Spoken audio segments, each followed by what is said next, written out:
So it's been a few days since I've gotten any work done on my P-51. When I had left you, I had done the basic assembly of the engine, but I have gone ahead and completed assembly and painted it. In addition, I've gone and added some additional detail parts that I created myself. I'm not much of a scratch builder. I've gone to great lengths to avoid it in the past, but in looking at the reference photos that I had collected, it really seemed to me that this engine could do with having a little bit of wiring and plumbing added to it. So I took some time and I constructed this wiring harness that fits over the top, as well as the ignition harnesses for either side. They're made just out of simple styrene rod and wired with the same kind of wire that I use for my electronic lighting projects. It's just called wire wrapping wire. It's very thin, very fine, and I happen to have a drill bit that was the exact right size. So it worked out quite well.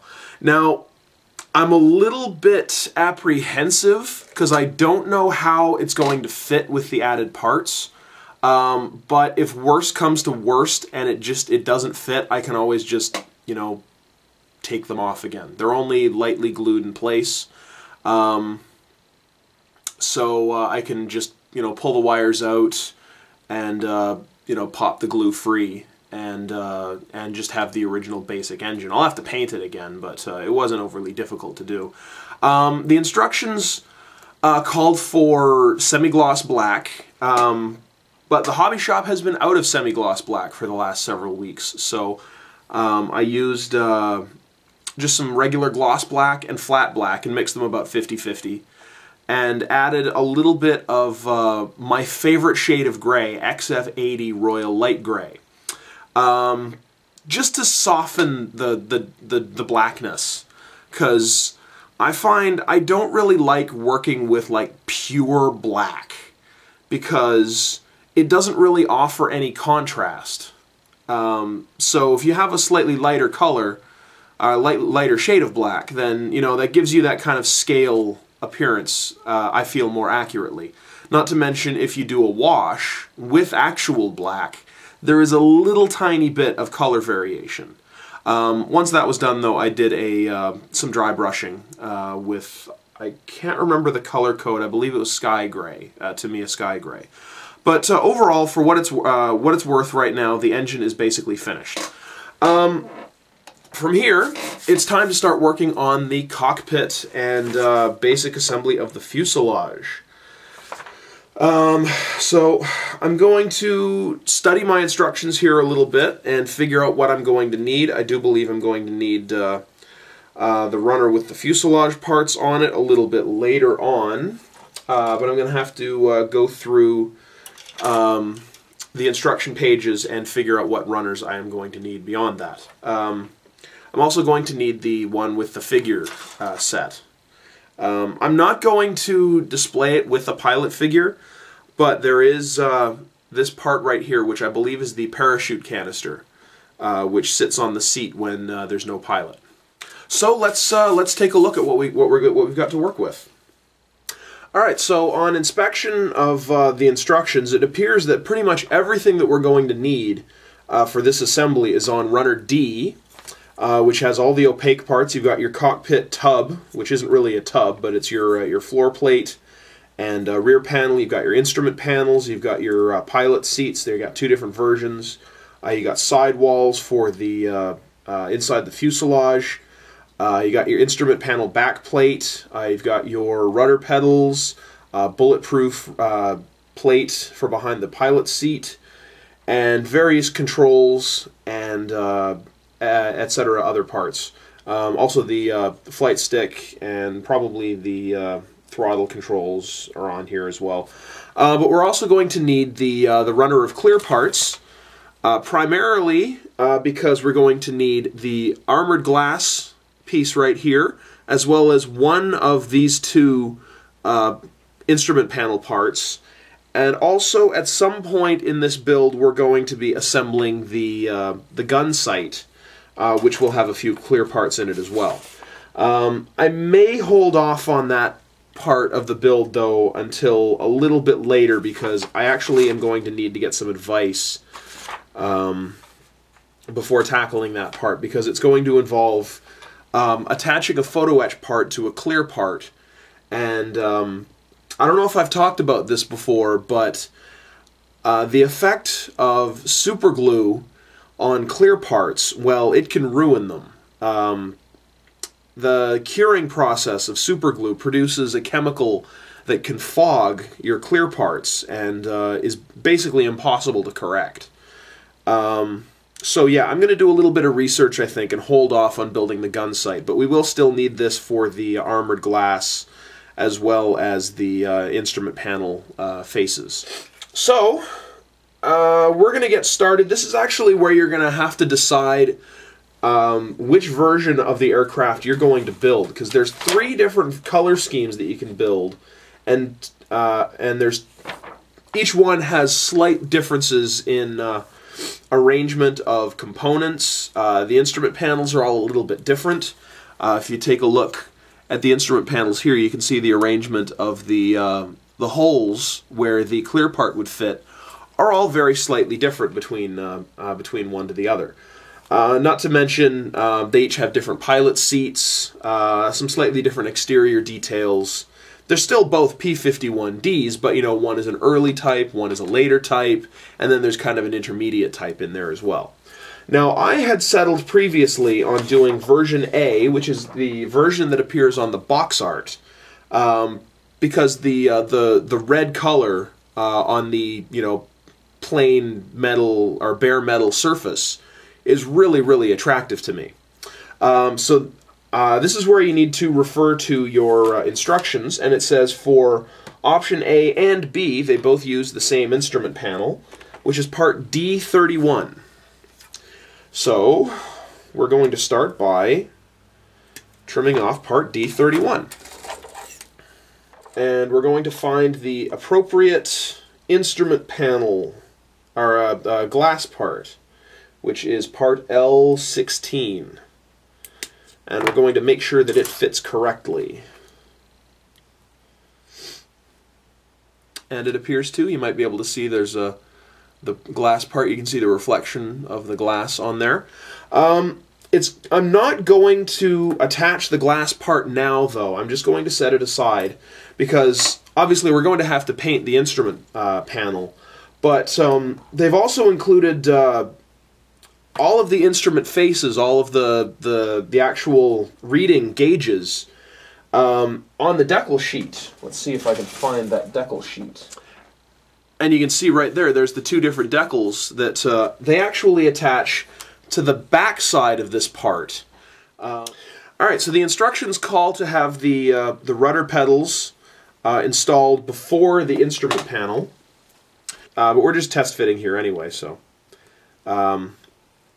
So yeah, there you've got your assembled instrument panel, minus the clear glass part, obviously.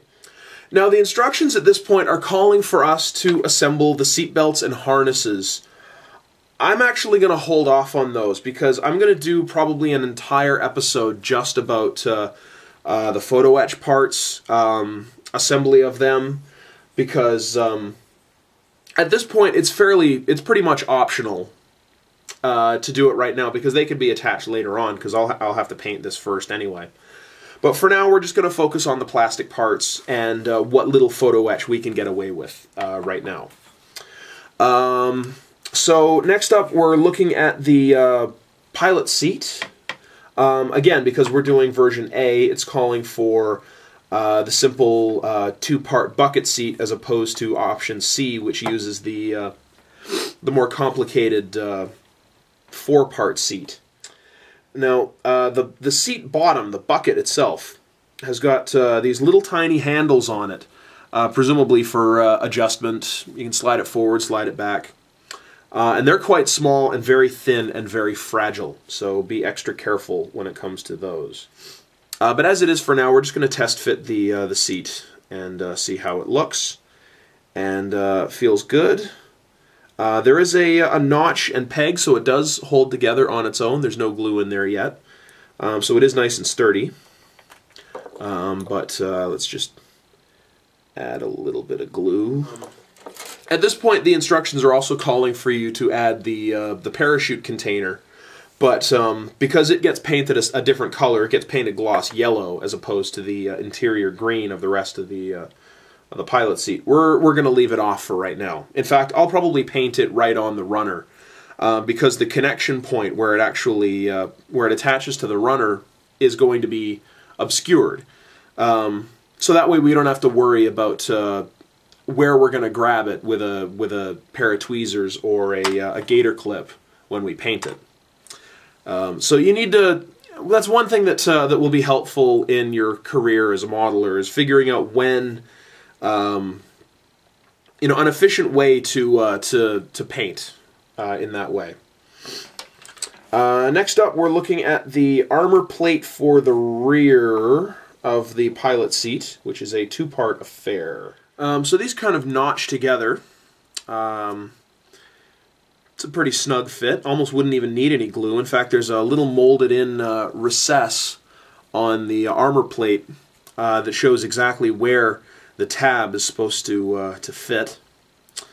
So, like I said, you almost don't have to glue it, but obviously I will for just security's sake. But you'll also notice on the back of the seat there's a similar notch molded in, just sort of a U-shaped notch that corresponds with the tab here, so that shows exactly where and how the seat is supposed to fit. So there you have the fully assembled seat attached to the back plate, like so. And again, aside from the seat bottom, there's no glue here, so everything's holding together quite securely. Now I'm going to leave the seat off of the back plate for right now because it'll just make it easier to paint. For the same reason that we left the engine sub-assemblies separated, because if we had the seat attached like so, then we wouldn't be able to get an efficient coat of paint behind the seat. So we'll leave it as it is, and we'll let everything dry, and come back to it and paint it probably tomorrow or the next day. But there are still a few more add-on bits and pieces that we have to attach. We've got part D53, which looks like just a small component that fits on the back side of the seat. But there's also a photo etch part that fits between them. Not really sure what it is, but it's got lots of molded detail on it. And the instructions show that the colors, that it's got quite a lot of different colors to it, from silver to black to titanium gold. But we've got to find the photo etch part, which means we've got to take out our cutting mat and get our super glue ready. The photo etch part that we're looking for is on the first, is on the second of the two photo etch frets. It's part B1, and I see it right there, and it's an interesting looking part. It's got some neat detail to it. So there we've got it trimmed off. Now there's 3 little locator pins on the back side of the seat armor plates, so we know exactly how to orient this thing. And there's an additional hole on the photo etch part that corresponds with a locator pin on the plastic part that we just trimmed off, that was D53.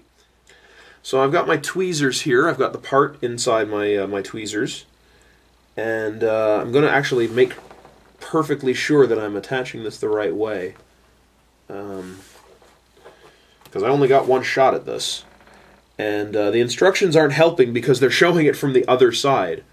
But we're going to do a test fit anyway to make sure that it goes down the way it's supposed to, and corresponds correctly with the holes.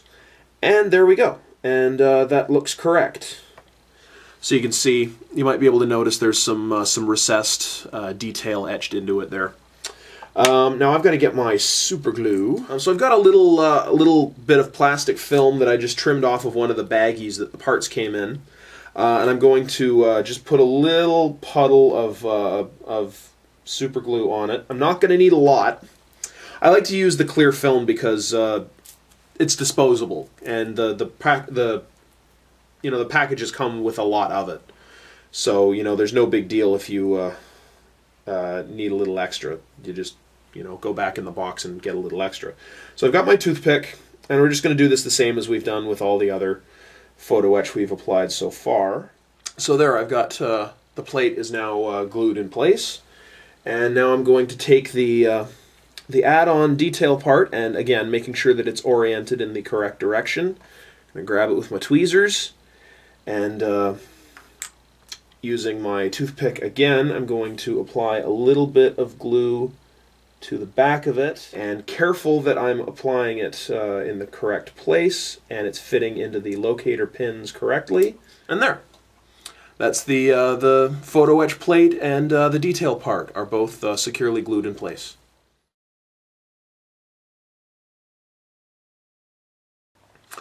Alright, so they're now both rails are attached, and the pilot seat is effectively, for the moment, is now effectively done. We still need to do the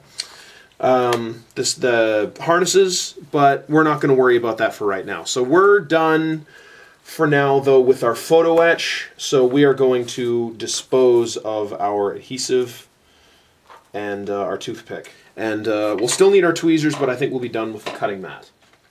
Now the instructions are calling for us to actually attach everything now to the bottom plate.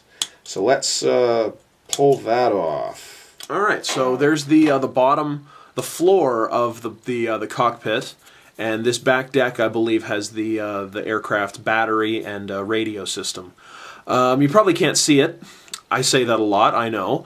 But there's some really finely molded rivet detail and other details in the floor of the cockpit. Now, so now we're just going to test fit the instrument panel to the floor plate. Now the instructions are showing that you actually have to kind of bend it creatively around the rudder pedals because they kind of get in the way of the pegs. So you kind of have to come in at an angle and then bend the rudder pedals over and then slide it in place. But it does fit, and it looks really nice. And now let's see how the pilot seat looks. All right, so that's the bulk of it assembled. You can see there's the pilot seat with the photo etch rails, the instrument panel, the rudder pedals. Everything here is basically, the sub-assemblies are basically done. There's just a few add-on detail parts that have to be done yet. Some bits and pieces that get added to the back deck. So I won't gloss over those, but we will get those all attached. So this is where I'm going to leave it for right now. Everything's test fit. It's very precariously put together. If my hand were to get jostled, even in the slightest, the whole thing would just fall apart, and then I'd be looking for tiny little parts for the next couple of hours. So basically where it is, it's ready to be painted. None of this stuff on the rear deck, like they all get painted different colors. Like these are black. This box on the back, which I've decided is the fuel tank, also gets painted black. The floor gets painted 3 different colors. Some of these different panels are interior green. The instrument panels are interior green. The seats are interior green. There's some detail parts that are red, some more stuff that's black. So it's going to have to all stay apart before I paint it. But I've also got some other interior parts, this interior sidewall parts and some instrument panels that also have to get painted the same color. But I'm going to leave those for tomorrow. We've gone far enough with this for tonight. I'll assemble those separately, and then we'll just paint the whole thing together probably tomorrow evening or the next day.